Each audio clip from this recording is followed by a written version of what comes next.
ले रहे भाई ले रहे। हाँ बोल दे ले अभी हो जाए। जिंदाबाद जिंदाबाद जिंदाबाद जिंदाबाद।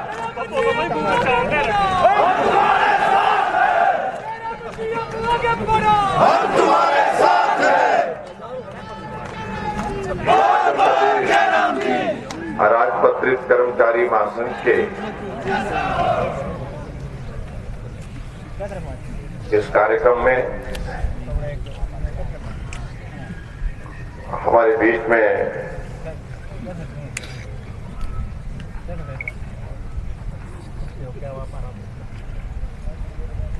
हिमाचल प्रदेश अराजपत्रित कर्मचारी महासंघ के अध्यक्ष श्री अश्विनी ठाकुर जी, हमारे बीच में महासंघ के महासचिव राजेश शर्मा जी, वरिष्ठ उपाध्यक्षा श्रीमती सोनिया जी, अराजपत्रित कर्मचारी महासंघ के सभी सामान्य जिला के अध्यक्ष, विभिन्न विभागों से आए उनके जो संघ बने हैं उनके अध्यक्ष,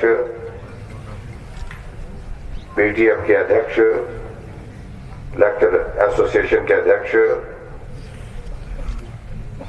पीटीएफ के अध्यक्ष श्री हेमराज जी और लेक्चरर्स के हमारे केसर जी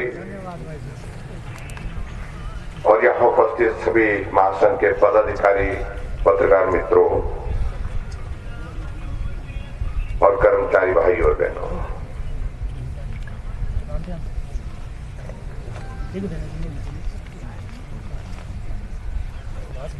काफी लंबे अरसे के बाद हम इस प्रकार से मिल रहे हैं और शायद मैं तो पहली बार ही मिल रहा हूं कर्मचारियों के।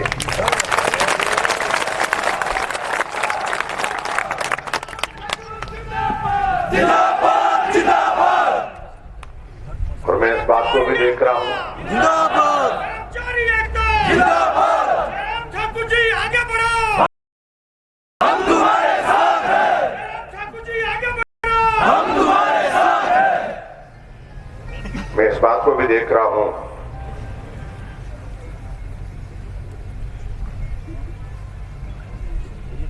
कि ऊपर से सूर्य भगवान भी आज पूरी रोशनी दे रहे हैं, पूरी ऊर्जा दे रहे हैं और आप लोगों को बैठने भी कठिनाई हो रही है। कुछ के सिर में तो बाल हैं, उनको तो थोड़ी राहत, लेकिन कुछ मेरे जैसे हैं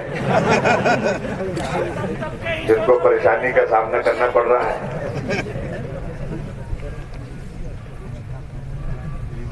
लेकिन मैं आप सबका आभार व्यक्त करता हूं खास तौर से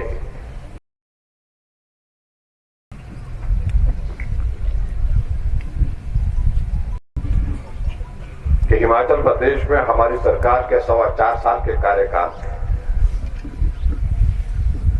कर्मचारी वर्ग का एक बहुत बड़ा सहयोग और योगदान उनको रहा है।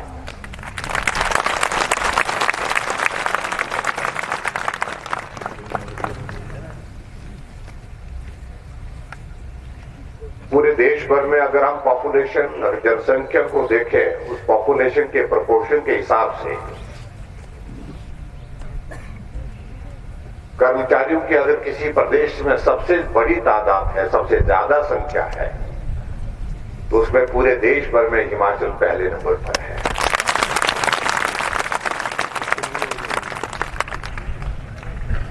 और लेकिन इस बात को लेकर के आज से पहले की जो परिस्थितियां रही होंगी वो अलग रही होंगी। इन 4.25 साल के कार्यकाल में बहुत कठिनाइयों का दौर भी आया, कोविड जैसा। हमको कर्मचारी वर्ग से हर कदम पर सहयोग मिला, समर्थन मिला, उसके लिए मैं आप सबका बहुत बहुत आभार करता हूं।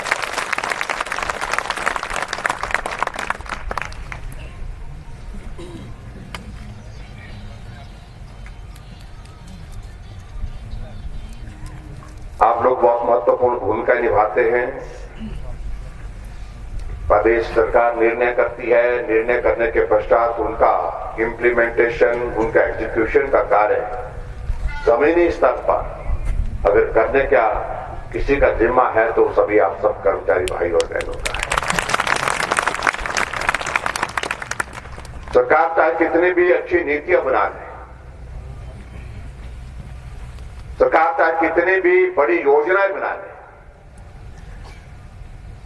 जब तक उसके एग्जीक्यूशन में, उसके क्रियान्वयन में नीचे तक हमारे कर्मचारी भाइयों का सहयोग और समर्थन नहीं मिल पाता है, जब तक वो उस काम को जमीनी हकीकत में तब्दील नहीं करते हैं, तब तक के लिए उन योजनाओं का कोई अर्थ नहीं होता है, कोई मतलब नहीं होता है। और मेरा ये मानना है कि कर्मचारी और सरकार का एक अच्छा आपस में रिश्ता होना चाहिए, एक दूसरे के साथी के रूप में, अच्छे में भी, बुरे में भी। हम तुम्हारे साथ हैं, हम तुम्हारे साथ हैं। और इस दृष्टि से मैं कह सकता हूं, वो साथी और सहयोगी के नाते जहां भी कर्मचारियों को हमारे सहयोग की आवश्यकता पड़ी है वहां हम खड़े थे, और जहां पर हमको कर्मचारियों के सहयोग की भी अगर आवश्यकता पड़ी है तो कर्मचारी भाई और बहन सब वो भी खड़े थे।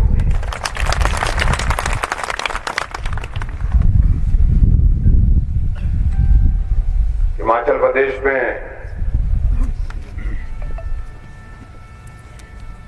ये कार्य मेरे जिम्मे पहली बार है, और इस कार्य के निर्वहन के लिए मैं जिस प्रकार से काम कर रहा था, बीच में एक दौर कोविड का आया जिसके कारण बहुत कठिन परिस्थितियों के दौर में से हमको गुजरना पड़ा है।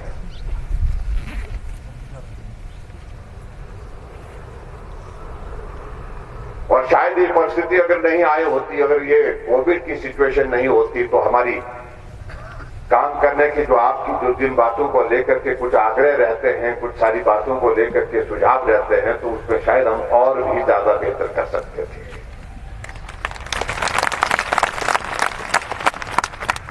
लेकिन मैं ये बात भी कहना चाहता हूं कि आज से पहले जो, हमसे पहले जो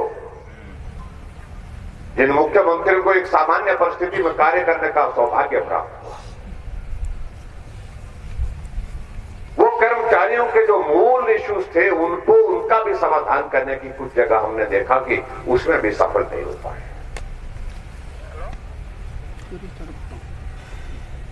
और हर नेतृत्व का अपना काम करने का तरीका होता है।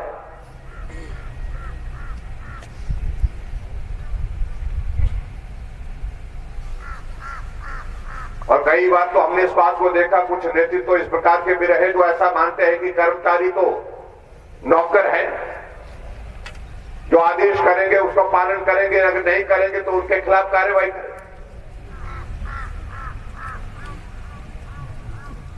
हमने कहा इस प्रकार के व्यवहार से मुझे लगता है कि देवभूमि हिमाचल प्रदेश में आवश्यकता नहीं है। हम प्यार से काम कर सकते हैं, मिल करके काम कर सकते हैं। जयराम जी, बार बार जयराम जी।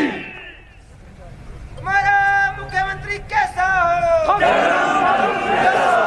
देश का मुख्यमंत्री कैसा हो? मैं देखा इस बात को, कुछ लोग, कुछ नेता है इस बात का आनंद लेते हैं।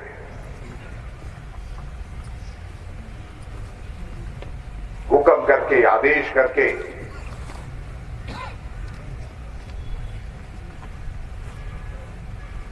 और मेरा मानना यह है कि सब जगह हुक्म और आदेश जो है वो काम नहीं आता है। जो कार्य प्यार से किया जा सकता है, जो एक आपस का एक संबंध बना करके किया जा सकता है, हुक्म तो तब तक चलता है जब तक कि आप चला सकते हैं। जयराम जी को जय श्री राम, जय श्री राम, जय श्री राम, जयराम जी को जय श्री राम, जय श्री राम, जय श्री राम। लेकिन अगर रिश्ता मजबूत होता है, क्योंकि मैं कह रहा था हुक्म तो तभी तक चल सकता है जब तक के लिए आपके हाथ में है।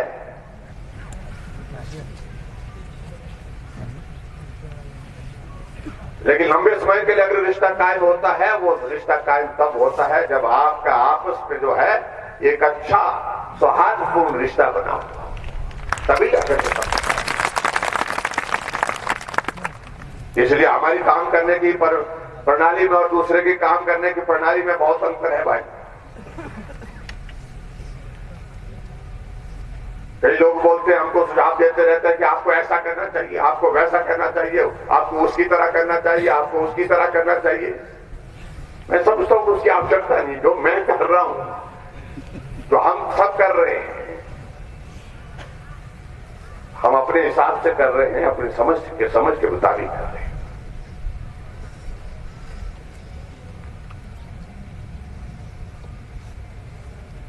मैं आप सबका बहुत आभार व्यक्त करना चाहूंगा कि कोविड के संकट में आप सब लोगों ने बहुत महत्वपूर्ण भूमिका निभाई है।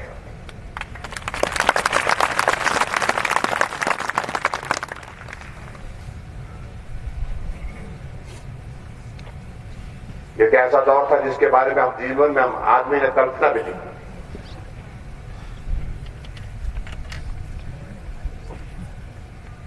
और ना ही ऐसी परिस्थिति का सामना करने का किसी का अनुभव था।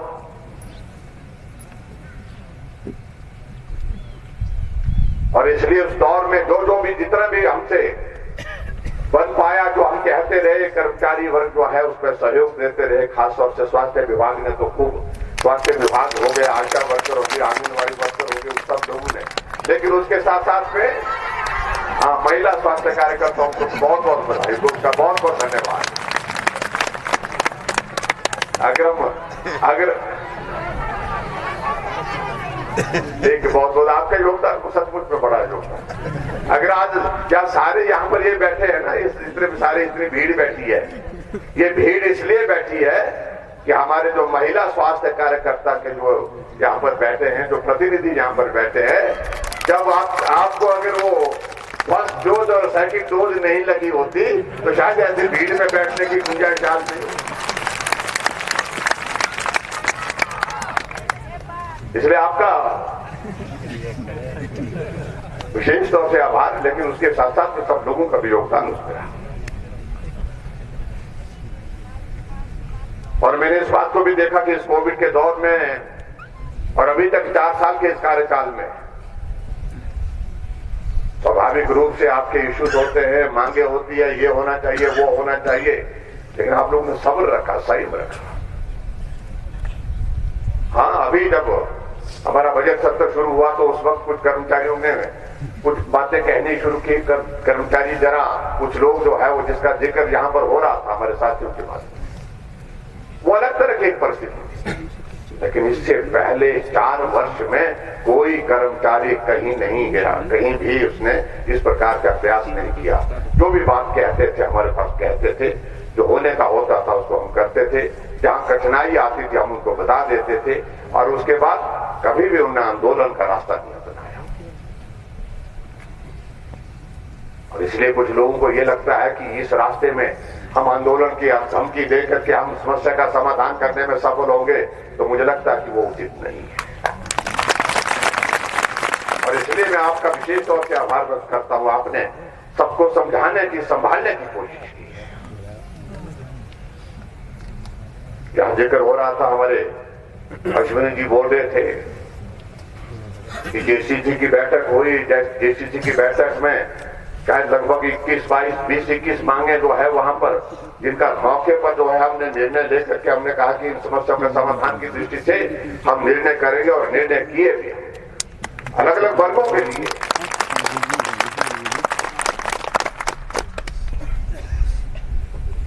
अगर मैं इन सारी चीजों का मैं जिक्र करूं, मैं उसमें बहुत वक्त लग जाएगा, लेकिन कुछ चीजों का मैं जिक्र जरूर करना चाहूंगा।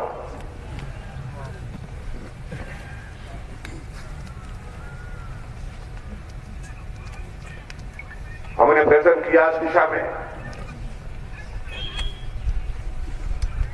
कि जो कर्मचारी हमारे लगे हैं, जो अपनी सेवाएं हिमाचल प्रदेश में दे रहे हैं, कोविड के संकट में भी उनको परेशानी ना हो, उनके परिवार को परेशानी ना हो, इसलिए सुनिश्चित किया कि कभी भी सैलरी पेंशन एक दिन भी डिले नहीं की। जो जिस दिन मिलनी थी उस दिन हमको उसको देने का प्रयत्न किया। मैंने बहुत बहुत सारे प्रदेशों में देखा है, बहुत सारे प्रदेशों में देखा कि सैलरी काट दी गई, सैलरी के अलावा कुछ और भी कट लगे, सैलरी देर से कर दी गई, डिले कर दी गई। लेकिन हमने हिमाचल प्रदेश में इस तरह से नहीं की। हमने कोशिश यही की कि आप सबकी सैलरी कम से कम और जो हमारे पेंशनर्स हैं उनकी पेंशन भी कम से कम जो है वो समय पर मिले, इस बात को हमने सुनिश्चित करने की कोशिश की है।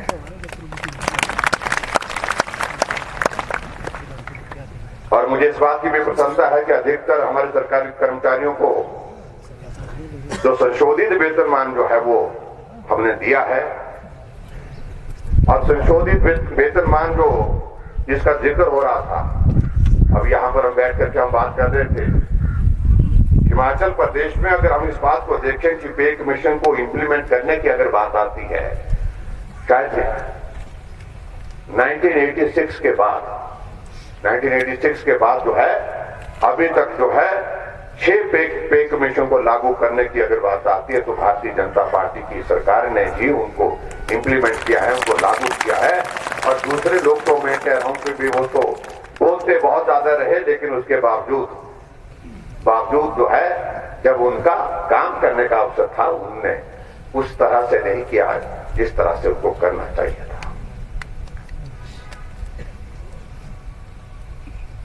अगर संशोधित वेतनमान की अगर मैं बात कहूं, लगभग 1,75,000 के लगभग वो संख्या हमारे पास जिन्होंने इस संशोधित वेतनमान को जो है वो जिसको लागू करने में अपना सहयोग दे दिया है। और प्रत्येक कर्मचारी को औसतन हम देख रहे हैं कि 12 से 15% वेतन वृद्धि का लाभ मिला है। और किसी भी कर्मचारी के वेतन में कमी नहीं आई। ये बहुत महत्वपूर्ण था। जब पे कमीशन जो है लागू करने की बात आई, उससे बहुत सारी चीजों को लेकर के पंजाब में, अपने प्रदेश में ही जहां कर्मचारियों के ऊपर पे कमीशन को लागू करने की बात आई, तो बहुत सारे वर्ग ऐसे हो गए जिन वर्गों का जो सैलरी प्रेजेंट मिलती थी, जो वर्तमान में मिलती थी, उसमें भी वो कम हो गई थी। वो स्थिति वहां पर आई थी। लेकिन मैंने अधिकारियों को कहा कि ये सूरत किसी सूरत नहीं आनी चाहिए कि जो वर्तमान में हमारे कर्मचारियों को जो सैलरी मिल रही है, जो तनख्वाह मिल रही है, उसमें भी कमी हो जाए। तो मैंने कहा कि ऐसी स्थिति बिल्कुल भी जो है हिमाचल प्रदेश में नहीं आए, इस बात को सुनिश्चित करने की कोशिश करें। और हमने किया। अगर हमने संशोधित वेतनमान को अगर कर्मचारियों के लिए लागू किया तो हमने कहीं भी रिकवरी नहीं होने दी है।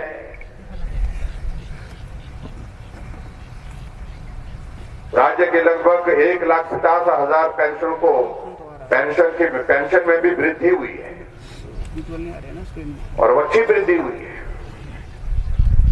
2016 से पहले सेवानिवृत्त सभी पेंशन धारकों को 15 से 20% का जो है उसमें लाभ हुआ है। और उसके साथ साथ में ये भी मैं कहना चाहता हूं, 2016 के बाद सेवानिवृत्त पेंशनों की पेंशन वृद्धि भी शीघ्र की जा रही है, जिसका लाभ 40,000 से ज्यादा पेंशन धारकों को आने वाले समय में होगा। एनपीएस स्कीम वाले कर्मचारियों को बढ़ी हुई दर से पेंशन अंशदान दिया जा रहा है, जिस पर सरकार अतिरिक्त 12 करोड़ रुपए प्रति माह खर्च कर रही है। और ये तो ऐसे कार्य थे, ये कार्य तो पिछली सरकार भी कर सकती थी। देख पा रहे आप जो आज कर्मचारियों के हितों की बात कर रहे हैं कि कर्मचारियों के लिए आपने ये नहीं किया, वो हमारा मार्गदर्शन कर रहे हैं, ये नहीं किया, वो नहीं किया, ऐसा नहीं किया, वैसा नहीं किया। बहुत सारी चीजें वो अपने समय में भी कर सकते थे, लेकिन नहीं की। और उस वक्त तो कोरोना भी था नहीं। टाइम वेट कर लेता हूं ना। अगर नहीं की तो ये प्रश्न पूछना पड़ेगा। और इसलिए उनको हम यही कहना चाहते हैं कि आप जो कहना है कहते रहिए, जो करना है करते रहिए, लेकिन मेहरबानी करके हमारा मार्गदर्शन मत करिए। हम जो कर रहे हैं कर्मचारी भाइयों के सहयोग और समर्थन से कर रहे हैं, और उनके साथ एक तालमेल से जो चीजें की जा सकती वो चीजें हमने करने की कोशिश की है।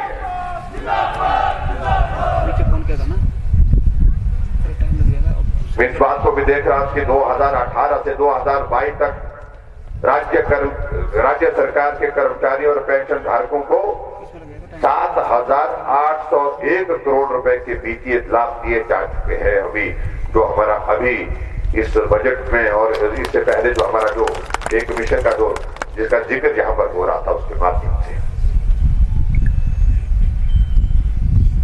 हम इस बात को भी देखें, कोविड की सारी सिचुएशन ने पूरी दुनिया की इकोनॉमी को तबाह किया है और देश की भी, हमारे प्रदेश की इकोनॉमी में भी उसका बहुत बड़ा प्रभाव पड़ा है। लेकिन फिर भी उसके बावजूद भी हमने इस बात को सुनिश्चित किया है, जो हमारे ऐसे वर्ग हैं जिनको बहुत ज्यादा मदद नहीं हो पाती है, हम थोड़ी मदद कर पाते हैं, जिनको थोड़ा बहुत कम तंगी के हालात में जो है, जिनको तंगी के हालात में जीना पड़ता है, जिनको कम मिलता है, उसमें हमारे दिहाड़ीदार आते हैं। अगर हम जल रक्षक की बात करें, उनकी बात कहें, हमारी आशा वर्कर्स, आंगनबाड़ी वर्कर्स, हमारी मिनी आंगनबाड़ी, हमारे और बहुत सारे वर्गों का मैं जिक्र कर सकता हूं। उसमें 2017 में दिहाड़ी 210 रुपए थी, जब हिमाचल प्रदेश में मुझे इस दायित्व आने का अवसर प्राप्त हुआ। लेकिन 2017 के पश्चात जो है, अभी तक जो है, अभी इस बजट में हमने जो है 2010 की दिहाड़ी को 350 रुपए पहुंचाया है और पिछले कल से उसको लागू भी किया। और हिमाचल के इतिहास में यह पहली बार हुआ कि एक दिहाड़ीदार की दिहाड़ी 50 रुपए एक बार ही एक साथ ही बढ़ा दी गई। ये आज से पहले कभी नहीं हुआ था। और 50 रुपए बढ़ाने का अभिप्राय यह है कि एक महीने का उस मजदूर को 1500 रुपए का लाभ हुआ है। और हमारी सरकार ने अपने बजट प्रस्तुत करने में एक मजदूर को एक महीने का, सभी को अगर पिछड़ा भी अगर मिलाए तो 4,500 रुपए से ज्यादा का लाभ जो है प्रति माह का दिया है। इस बात को भी हमको समझना होगा।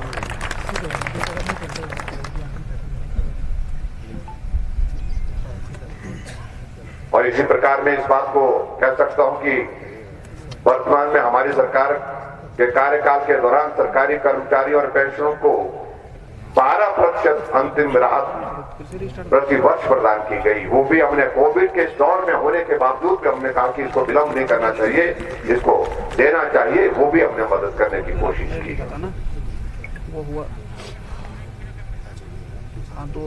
पंजाब सरकार ने अपने कर्मचारियों को 5% अंतिम राहत दी है, जबकि हिमाचल सरकार ने अपने कर्मचारियों को 21% अंतिम राहत प्रदान की है। आप अंदाजा लगाइए कि कितना अंतर है। पंजाब के कर्मचारियों को 1,28,000 रुपए अंतिम राहत के रूप में मिले, जबकि हिमाचल प्रदेश के कर्मचारियों को लगभग दुगुना 2,55,000 रुपए अंतरिम राहत के तौर पर दिए गए। ये भी आपको कहूं कि बहुत बड़ा अंतर है।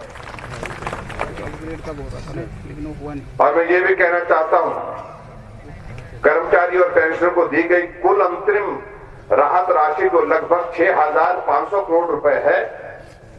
में से 3,500 करोड़ रुपए का भुगतान हमारी सरकार के कार्यकाल में ही किया गया।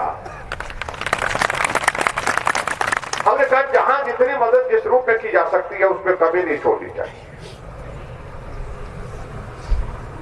और ये भी मैं कहना चाहता हूं कि हमारी सरकार ने एनपीएस कर्मचारियों के लिए सरकारी अंशदान जो 1 अप्रैल 2019 से 10% से बढ़ा करके उसको 14% किया, जिससे 1 लाख से ज्यादा एनपीएस कर्मचारी लाभान्वित हो रहे हैं।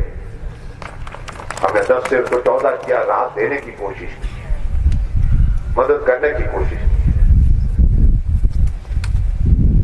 और अगर जो बहुत सारी चीजों को लेकर के आज कह रहे हैं कि हम आएंगे तो हम ये करेंगे, हम आएंगे तो वो करेंगे, कम से कम यही किया होता तो भी हमको मालूम पड़ता कि आप कर्मचारियों के हित की है। इसको करने से किसने रोक रखा था उसको? जय श्री राम, जय श्री राम। और एनपीएस कर्मचारियों की रिटायरमेंट और डेथ ग्रेजुटी के लाभ पुरानी पेंशन योजना के कर्मियों की तरह दिए जा रहे हैं। और हमने इसकी ऊपरी सीमा 10 लाख रुपए से बढ़ा करके उसको 20 लाख रुपए किया गया है। ये भी वो कर सकते थे जो हमारा मार्गदर्शन आज कर रहे हैं। और हम तो कोविड के दौर में गुजरने के बावजूद, भारी वित्तीय संकट के दौर में से गुजरने के बावजूद भी कर रहे हैं। तुम तो कोविड के दौर से नहीं गुजरे। और ऐसे में ये भी मैं कहना चाहता हूं, हिमाचल सरकार ने एनपीएस के तहत आने वाले कर्मचारियों की मांगों और शिकायतों पर गंभीरता पूर्वक विचार करने तथा उनके हित में आवश्यक कार्रवाई करने के लिए मुख्य सचिव की अध्यक्षता में कमेटी का गठन किया है। यह समिति एनपीएस कर्मचारियों की मांगों पर विचार विमर्श सरकार करने के पश्चात जो है सरकार को रिपोर्ट भेजेगी। हमने उस दिशा में हमने कहा कर्मचारी के इश्यूज है, उनके समाधान की दृष्टि से रास्ता क्या निकल सकता है, क्योंकि सभी चीजों का मैं मानता हूं कि संवाद एकमात्र रास्ता है। आज से पहले हमने कई विवाद देखे, कई आंदोलन देखे, लेकिन अंत में जहां संवाद होता है वहां विवाद का समापन होता है, विवाद समाप्त होता है। तो ऐसे में हमने उस दिशा में प्रयत्न किया है, प्रयास किया है कि हम इस प्रकार से आगे बढ़कर के काम करें।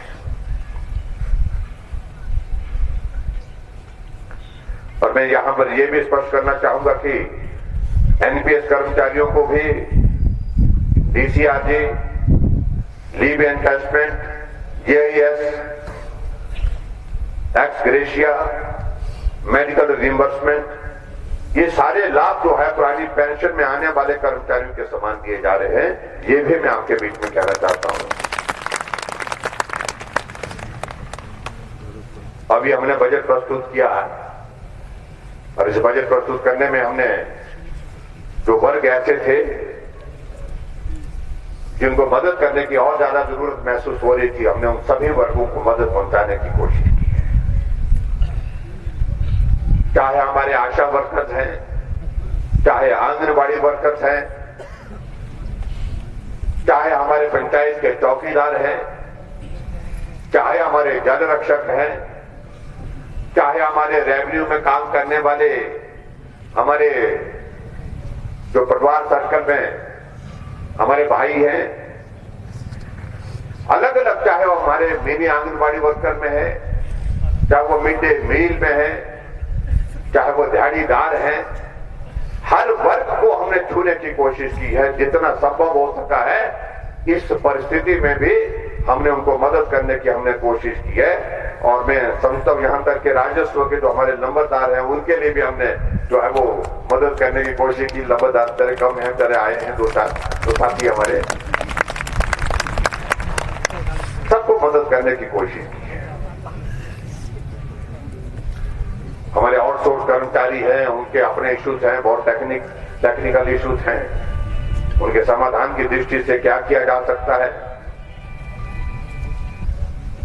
उनके वेतन में हमने 1500 रुपए की बढ़ोतरी की है और हम इस बात से सहमत हैं कि वो बहुत अनिश्चितता के दौर में से गुजर रहे हैं बेचारे, और उनकी समस्या भी बात भी उनकी ठीक है और वो आने वाले समय में अपने भविष्य के बारे में चिंतित हैं।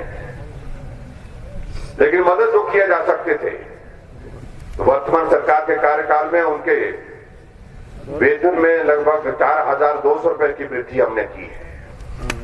जिस इंक्रीज को हम कह सकते हैं कि साइजेबल इंक्रीज की। और मुझे अच्छी तरह से याद है, यही पीटर हॉफ का ये मैदान था। तो पिछली बार सारे आउटसोर्स वालों को इकट्ठा किया गया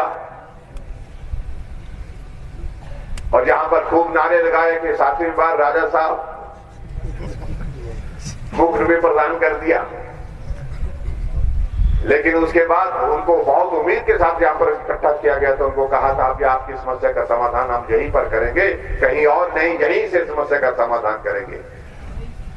लेकिन समस्या का समाधान नहीं हुआ। वो नारे लगा करके निराश होकर के चले गए। आज हमारे वो मित्र कई विपक्ष के हमारे साथी जो उनको लाने वाले थे, हम कई बार उनसे ही पूछते, मैंने कहा आप बताइए ना, आप लोगों ने यहाँ पर इस तरह का आयोजन किया था, क्या उन लोगों की समस्या का समाधान हुआ? नहीं बोलते, उसमें कुछ टेक्निकल इश्यूज थे।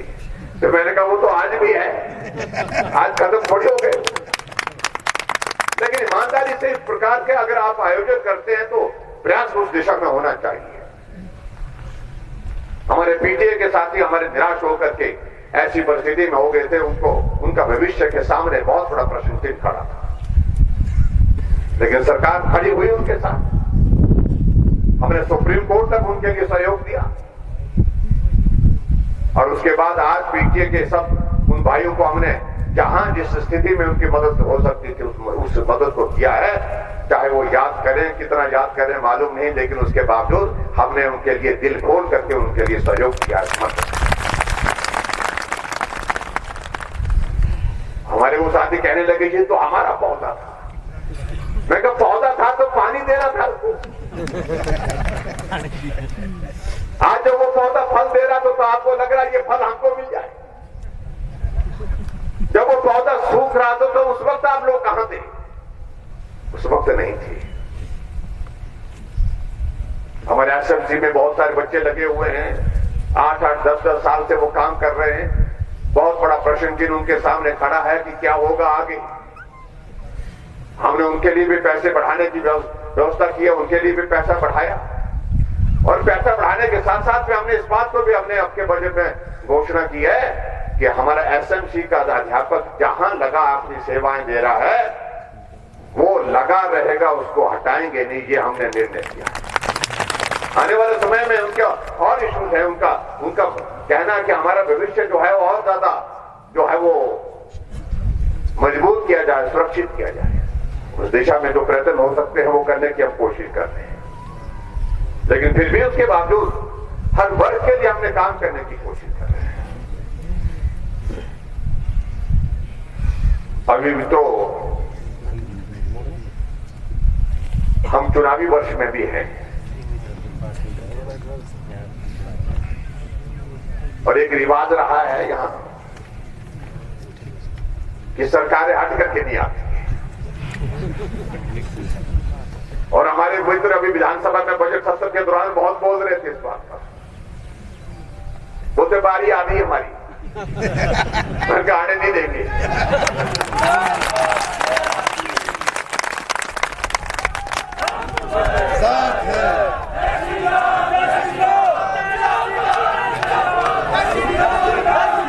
हमें कहने लगे कि हम आ रहे हैं। हमने कहा कहां आ रहे हैं? बोले सब जगह आ रहे हैं। वो तो यूपी में थोड़ा कठिन लग रहा, बाकी तो उत्तराखंड तो हो ही गया। वो तो वन साइड ही रहे, वो तो हमारा ही है। पंजाब में हमारा चैनी साहब आ रहे होते और जाकर के उधर मणिपुर में गोवा में हम आ रहे हैं। हमने कहा भाई इतनी जल्दी मत करिए, थोड़ा इंतजार कर लीजिए परिणाम आने तक। और जिस दिन परिणाम आया 10 तारीख को तो विधानसभा का सत्र लगा हुआ था। हम विधानसभा के सत्र में गए, सामने अपने मित्रों को की नजर की तरफ में नजर जब मिलाने की कोशिश की तो वो सभी देख रहे थे। मैंने नमस्कार की जोर से उनको, भाई तो बेचारे इधर उधर देखने लगे। मैंने कहा नमस्कार भाई आपने सुनी नहीं, मैं दोबारा करता हूँ। एक बार जोर से और दोबारा किया। मैंने कहा कोई बात नहीं, मेरे को होता रहता है।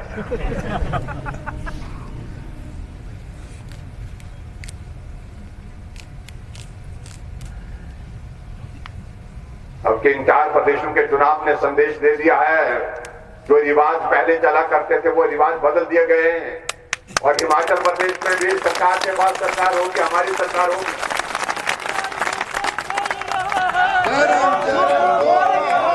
पूरा हिमाचल डोल रहा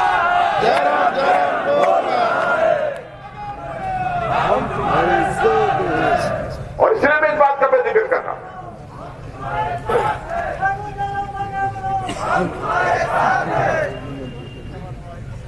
हिमाचल प्रदेश में हमने 104 साल का कार्यकाल पूरा किया, लेकिन मैं उसके बावजूद इस बात को दावे के साथ कह सकता हूं, आप सबका सहयोग मिला, हर कदम पर साथ मिला, हिमाचल वासियों का सहयोग मिला। लेकिन एक भी मुद्दा सरकार के खिलाफ जिसको बोल सकते हैं, जिसको मुद्दे के रूप में कह सकते हैं। ठीक है, यहां पर एक बात को लेकर के कहा जाता है, एक दो चीजों का अभी कुछ प्रदर्शन हुए, उन बातों का जिक्र होता है। और यहां मुझसे पहले हमारे साथी कह रहे थे, कर्मचारी नेता आपके बीच में कह रहे थे,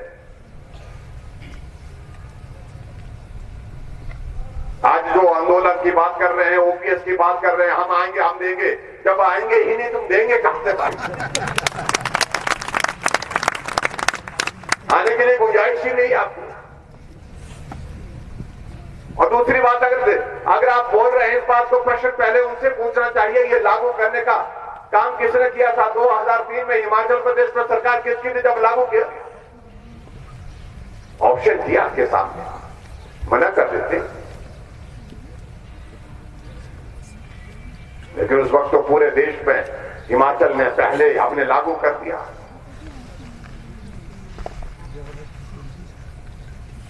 हम इन सारी बातों के लिए समाधान की दृष्टि से क्या हो सकता है, कर्मचारी वर्ग के लिए राहत का रास्ता क्या निकल सकता है, क्या एनपीएस में कुछ और ज्यादा, कुछ और बेहतर करने की गुंजाइश निकल सकती है, ताकि वो उस लाभ को मिलने के पश्चात जो है वो उस सारी चीज के करीब पहुंच सके जो वो चाहते हैं। ये संवाद के दौर आपकी दौर में खुले हुए,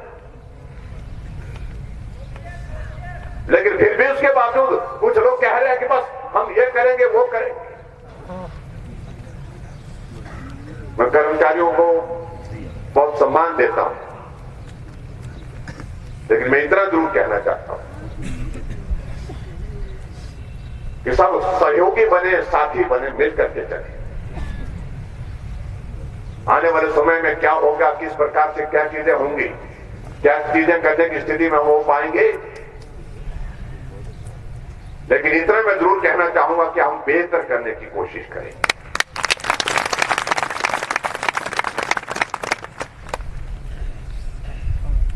इसलिए जो गुमराह हुए पड़े हैं उनको राह पर लाने का काम भी आपका है भाई।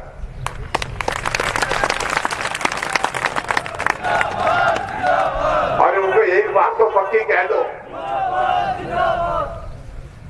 कि जिनके कहने पर आप लोग ये कर रहे हैं वो कहीं नहीं रहे।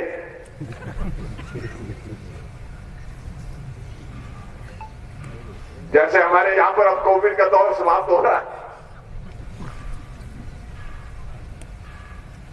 ऐसा दौर उस पार्टी का समाप्त हो गया। उत्तर प्रदेश में 2 आए।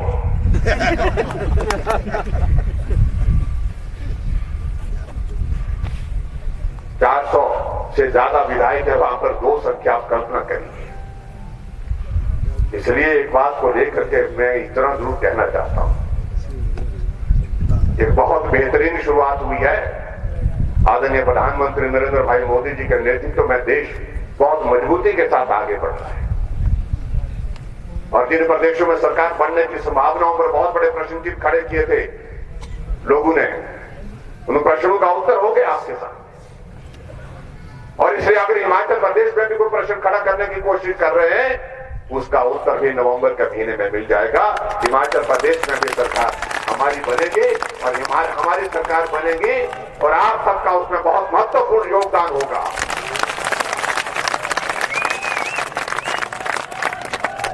और उस बात को जरूर, फिर उसके बाद हम इस बात को जरूर भी, इस बात को भी देख लेंगे भाई कि भाई अच्छे वक्त के साथी तो सब है, उस वक्त के साथी कौन थे, ये भी तो देखना पड़ता है ना थोड़ा। कर्मचारी तो कर्मचारी है। मैं आप सबके बीच में ये कहना चाह रहा हूं, कर्मचारी की एक भूमिका है, एक सीमा में काम करता है, लेकिन जहां सरकार उनके लिए सहयोगी होकर के काम कर रही है, साथी बनकर के काम कर रही है, उनके लिए उपयोगी होकर के काम कर रही है, वहां उनके सहयोग की उम्मीद स्वाभाविक रूप से हमको यही कहना चाहता हूं। बाकी सारी बातें हम आने वाले समय में हम करते रहेंगे। और आज के इस कार्यक्रम में जहां आप लोगों ने कहा कि हम आपको मिलना चाहते हैं, सामूहिक रूप से धन्यवाद करना चाहते हैं, अलग अलग हमारी जो एसोसिएशन है, एसोसिएशन के साथ जो हमारे जिले के जो आपके पदाधिकारी है, महासंघ के प्रदेश के हैं, उनका मिलना हुआ है। लेकिन सामूहिक रूप से आज के इस कार्यक्रम में आप सबके दर्शन करने का सौभाग्य प्राप्त हुआ। आप सब लोग धन्यवाद करने के लिए यहाँ पर आए, तो मैं भी आप सबका आभार व्यक्त करता हूँ, आप सबका धन्यवाद करता हूँ। एक दो चीजों को लेकर के जहां जो आग्रह थे हमारे सामने, उसका मैं यही जिक्र करना चाहूंगा कि हिमाचल प्रदेश के जो विभिन्न विभागों में 3 जनवरी 2022 से पूर्व कार्यरत कर्मचारी जो 2 वर्ष की नियमित सेवा अवधि पूर्ण करने के उपरांत उच्च वेतनमान के लाभ से वंचित रह गए हैं, उन्हें अन्य कर्मचारियों के समान उच्च वेतन प्रदान करने की मैं घोषणा करता हूं।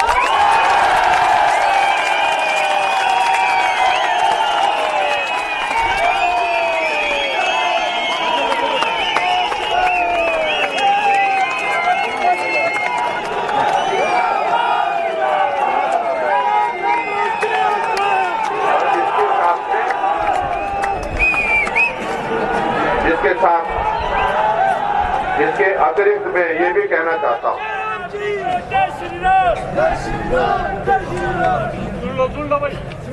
इसके अतिरिक्त विभिन्न विभागों में कार्यरत जो AIG के उनको भी 2 वर्ष का नियमित कार्यकाल पूर्ण करने के उपरांत नियुक्तियों की तर्ज पर उच्च वेतनमान देने की घोषणा। आप सबका बहुत धन्यवाद।